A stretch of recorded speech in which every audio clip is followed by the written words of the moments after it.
Hello बच्चों, नमस्कार। आज हम लोग WCS की क्लास पढ़ेंगे, है ना। क्योंकि आज क्या है, आज वेडनेसडे है। वेडनेसडे को हमारी WCS की क्लास चलती है, तो आज वेडनेसडे को WCS पढ़ते हैं, है ना। तो पहला क्वेश्चन लिखते हैं और हमारा अभी परसेंटेज चल रहा है, प्रतिशत चल रहा है। तो हम लोग एक क्वेश्चन लगाते हैं। पिछली क्लास में भी कुछ क्वेश्चन लगाए थे, अब इम्पोर्टेंट क्वेश्चन हम लगाते हैं, ठीक है ना। तो जो इम्पोर्टेंट है वो जरूर लगाइए। तो पहला क्वेश्चन लिखते हैं, एक धातु के सूखने पर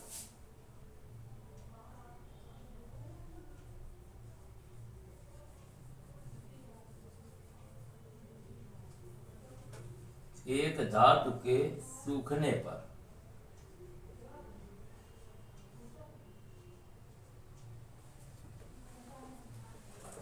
3.5%, है ना, 3.5% भार कम होता है।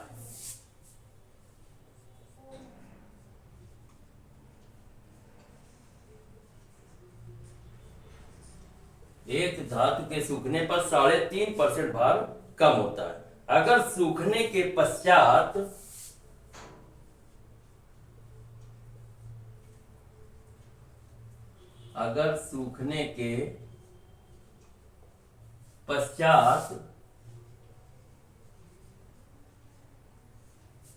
क्या होता है, 8.5 पाउंड भार हो, 8.5 पाउंड भार हो, तो सूखने से पहले धातु का भार क्या था। सूखने से पहले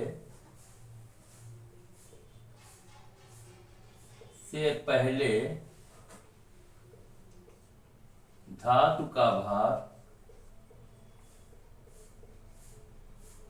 क्या था, ये क्वेश्चन है, ठीक है ना। क्वेश्चन क्या है, एक धातु के सूखने पर 3.5% भार कम हो जाता है। अगर सूखने के बाद या सूखने के पश्चात 8.5 पाउंड भार हो, तो सूखने से पहले धातु का भार क्या था, ये क्वेश्चन। तो हम मान लेते हैं कि माना सूखने से पहले धातु का भार 100% था, क्योंकि ये सूखने पर 3.5%, तो फिर हम मान लेंगे सूखने से पहले धातु का भार 100% था। तो माना सूखने से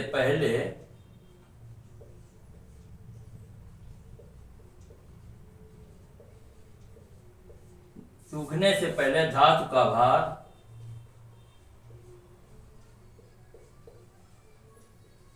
100% था, ठीक, ये हमने मान लिया। अब क्या तक पूछ रहा है, तो कह रहा है अगर सूखने के बाद 8.5 पाउंड भार हो, तो सूखने से पहले धातु का भार क्या था, ठीक है ना। सूखने पर कितना कम हो जाता है, 3.5% भार कम हो जाता है सूखने पर, ठीक है। तो सूखने के पश्चात क्या भार रहा, ठीक है ना। तो सूखने के बाद धातु का भार निकाल लेते हैं। सूखने के बाद धातु का भार,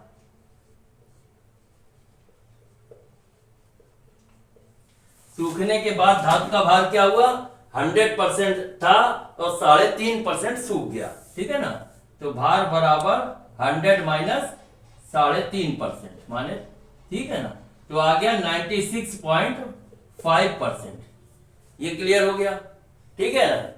सूखने के बाद धातु का भार क्या बचा, 96.5%। अब देखो एक और ये दिया है, अगर सूखने के पश्चात 8.5 भार हो, ठीक है ना। सूखने के बाद ये भी हमने निकाला है, सूखने के बाद ये बोल रहा है 8.5 भार हो, तो हम इसका मतलब क्या हो गया, धातु का भार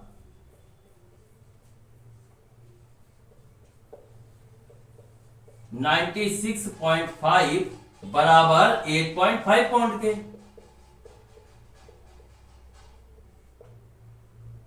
ठीक है ना। 96% है, 96.5% बराबर 8.5 पाउंड के, ठीक है ना। तो अब हम लोग वही फार्मूला निकाल लेते हैं, x का y% बराबर z। तो x का माने x तो दिया नहीं, तो x का y% ये निकला 96.5% है ना, परसेंट बराबर z कितना दिया 8.5। ठीक है ना। अब इसको हल कर लेते हैं, x का माने गुणा 96.5% माने अपॉन 100 बराबर 8.5। ठीक है ना। ये x का y% बराबर z निकाल लिया। अब इसको सॉल्व कर लेते हैं, तो x का मल्टीप्लाई किया 96.5 में, तो 96.5 बराबर x बराबर 100 का ये किया तो 100 5 या 500 और 100 8 या 100 850। यहाँ पे पॉइंट लगा, ये दशमलव लगा दिया, माने आ गया 96.5 x बराबर इतना, तो x बराबर 850 अपॉन 96.5। ठीक है ना। अब इसको हल कर लिया, ये पॉइंट दशमलव हटा दिया तो एक जीरो ऊपर बढ़ा दिया। ठीक, अब इसको काटते हैं, ये 5 से जाएगा। ठीक है ना, 5 1 जा 5 4 5 9 जा 45 1 5 3 जा 15।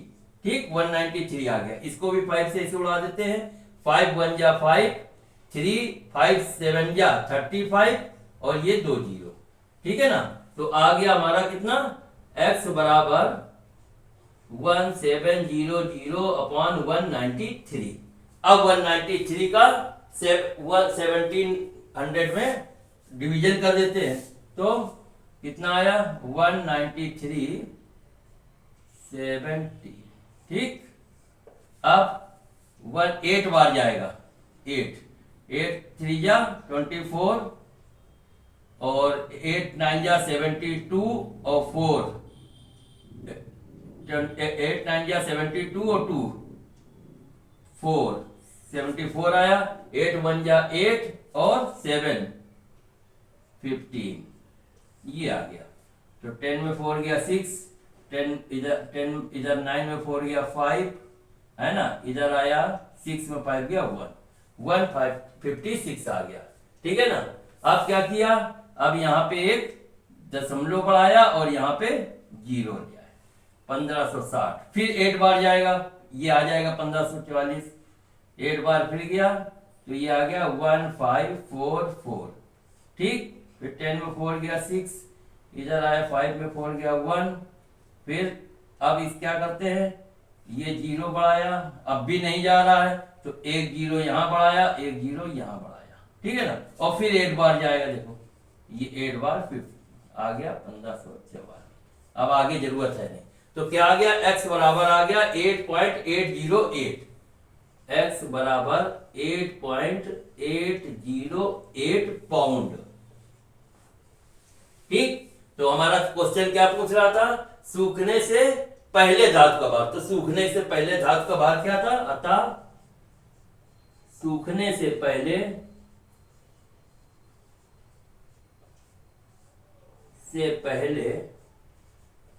धातु का भार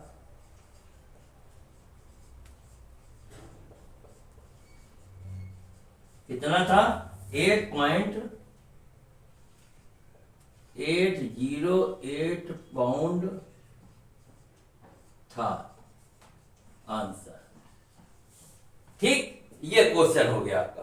एक बार देख लो क्या क्वेश्चन कह रहा था। क्वेश्चन ये था कि एक धातु के सूखने पर 3.5% भार कम हो जाता है। अगर सूखने के बाद 8.5 पाउंड भार हो तो सूखने से पहले धातु का भार क्या था। तो हमने मान लिया कि माना सूखने से पहले धातु का भार बराबर 100% था। सूखने के बाद धातु का भार निकाल लिया, क्या सूखने पर 3.5 कम हो गया तो सूखने के बाद कितना बचा, तो सूखने के बाद धातु का भार 100 माइनस 3.5%, तो अर्थात हो गया 96.5% आ गया। फिर क्या था, और ये दिया है अगर सूखने के पश्चात 8.5 पाउंड भार हो तो सूखने के बाद ए भी हमारा निकला और सूखने के बाद 8.5 पाउंड भार भी बता रहा। तो क्या हो गया, धातु का भार बराबर 96.5% बराबर 8.5 पाउंड के। ठीक है ना। तो अब हमने हल कर लिया, x का y परसेंट बराबर z, x हमारा दिया नहीं है, y दिया 96.5 और z दिया 8.5। इसको कर लिया, x का y परसेंट अपॉन 100 बराबर z, तो ये 96 इस तरीके से ये निकाल लिया। तो आ गया सूखने से पहले धातु का भार जो था वो 8.808 पाउंड था, ठीक है ना। तो ये हो गया एक क्वेश्चन। अब एक नेक्स्ट दूसरा क्वेश्चन लगाते हैं, इसको आराम से सब लोग लगाते हुए चलो, ठीक है ना, क्योंकि ये सब इंपॉर्टेंट क्वेश्चन है, ये एग्जाम में आए हुए हैं।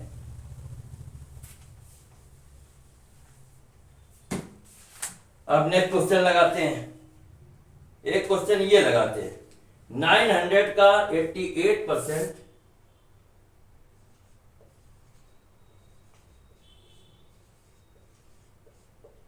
900 का 88% माइनस एक्स स्क्वायर बराबर 623, तो x का मान बताइए।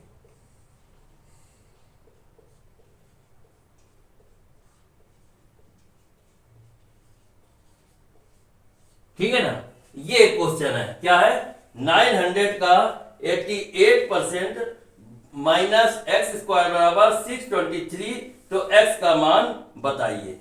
ठीक, इसको लगाते हैं। अब ये क्या कर रहा है, x का y परसेंट सीधे सीधे आ गया, तो 900 का 88% माने 900 इंटू 88% माने अपॉन 100, ठीक है ना। इसको सॉल्व कर लिया, फिर क्या है, माइनस एक्स स्क्वायर बराबर 623। ठीक, इसको हल किया, ये 2 जीरो ये 2 जीरो, 9 का मल्टीप्लाई कर दिया 88 में, कितना आया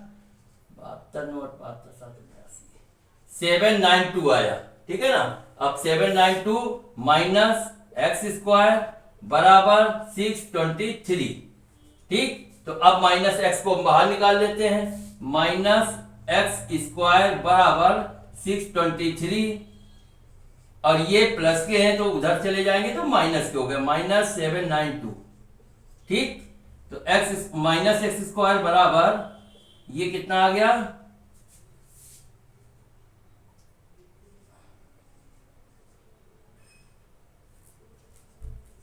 12 3 के 9, इधर आया 8 में 2 गए 6, इधर आया 7 में 6, 169 आ गया।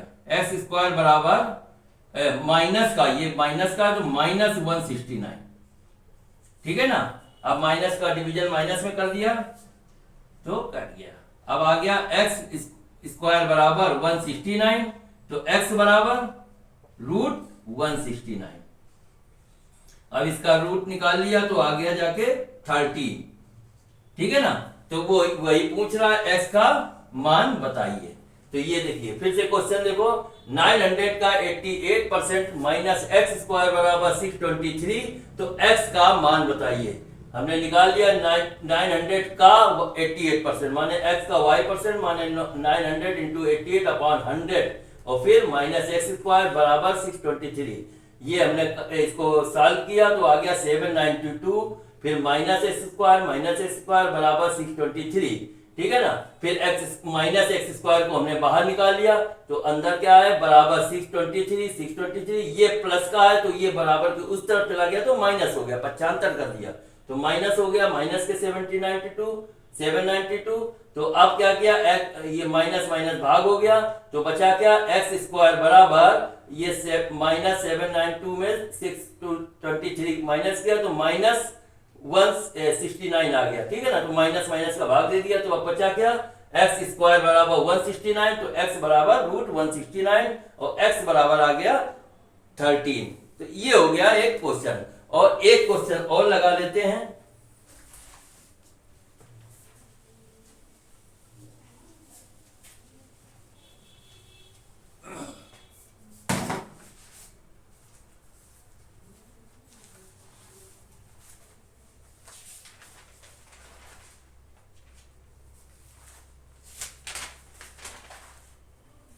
जितने इंपॉर्टेंट क्वेश्चन है बस वही वही लगाने हैं, है ना। एक ये क्वेश्चन लगा लेते हैं इस तरह का, हर तरीके के जो क्वेश्चन है वो आने चाहिए। एक क्वेश्चन है, एक संख्या का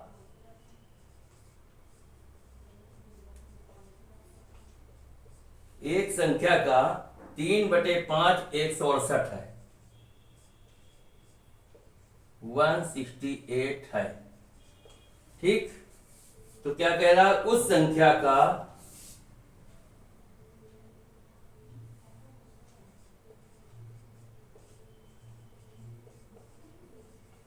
उस संख्या का 12% कितना होगा, 12% कितना है। ठीक है ना, एक क्वेश्चन ये लगा देते हैं, ये क्वेश्चन है, देखिए इंपॉर्टेंट क्वेश्चन है। एक संख्या का 3/5 168 है, उस संख्या का 12% कितना है, ये निकालना। ठीक है, तो पहले इसको हल कर लेते हैं। एक संख्या का, तो पहले हम मान लेते हैं, माना वो संख्या बराबर x है। ठीक है ना,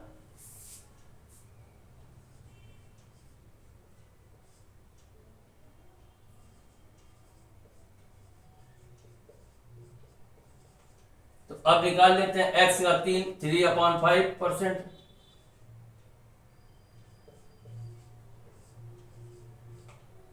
ठीक,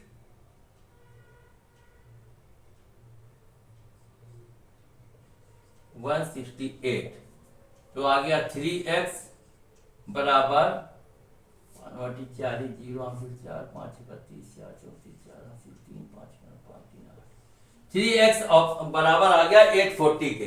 तो x बराबर 840/3, इसको भाग दिया, 3 2 जा 6, 2 3 8 जा 24, ये 280 आ गया, x बराबर आ गया 280। तो वो पूछ रहा था एक संख्या का, तो हमने मान लिया वो संख्या x है, तो x का निकाल लिया, तो x बराबर आ गया 280। तो उस संख्या का 12%, माने 280 का 12% निकाल लिया जाए, तो 280 का 12%, परसेंट माने 100। ठीक है ना, इसको डिवाइड किया, 4 3 जा 12 और 4 25। ठीक है ना, अब फिर इसको किया, 5 से फिर चला जाएगा, 5 5 जा 25, 5 5 जा 25, 3 5 6 जा 30।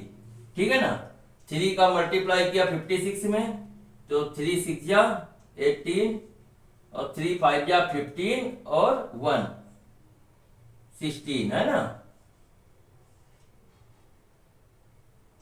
ठीक है, अपॉन 5,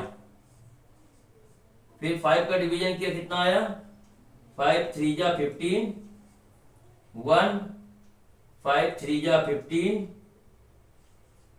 ठीक, 3 5 6 जा 30।